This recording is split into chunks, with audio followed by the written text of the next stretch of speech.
శ్రీ సత్యసాయి జిల్లా ధర్మవరం మండలం కొత్తపేటలోని బ్రహ్మర్షి పత్రిజీ పిరమిడ్ ధ్యాన కేంద్రంలో ధ్యాన శిక్షణ ఆత్మజ్ఞాన సందేశ కార్యక్రమం నిర్వహించారు ధ్యాన మందిరం నిర్వాహకులు. ఈ సందర్భంగా సీనియర్ పిరమిడ్ మాస్టర్ చౌడయ్య పాల్గొని ధ్యానులకు ధ్యాన సాధనపై చక్కటి అవగాహన కల్పించారు. ధ్యాన విశిష్టత, ధ్యానం చేస్తే మనిషిలో చోటు చేసుకునే సానుకూల మార్పుల గురించి వివరించారు.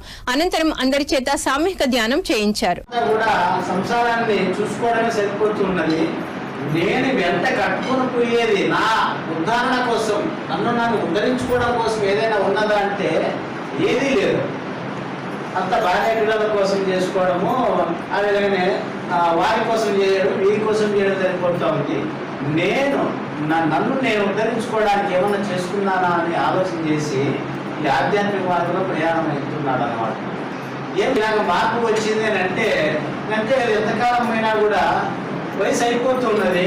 మనము మన కోసం మనకంటూ ఏదైనా సంపాదించుకోవాలి కదా. ఇంతకాలము తల్లిదండ్రులకు సేవ చేశాము, భార్య పిల్లలకి భర్తకి సేవ చేశాము, మరి ఆ తర్వాత తోడబుట్టిన వారికి సేవ చేశాము, వచ్చిపోయే బంధుమిత్రులకు సేవలు చేశాము, సమాజంలో ఇలాగా 10 మందికి కూడా సేవ చేశాము. ఈ సేవ చేస్తూ కూడా మనకంటే ఏమైనా తెచ్చుకోవాలి అంటే ఆధ్యాత్మికములో జ్ఞాన విషయాలు తెలుసుకోవడము, నిర్మలంగా ధ్యానం చేయడమే మనకంటూ మన ఎంత వచ్చేది.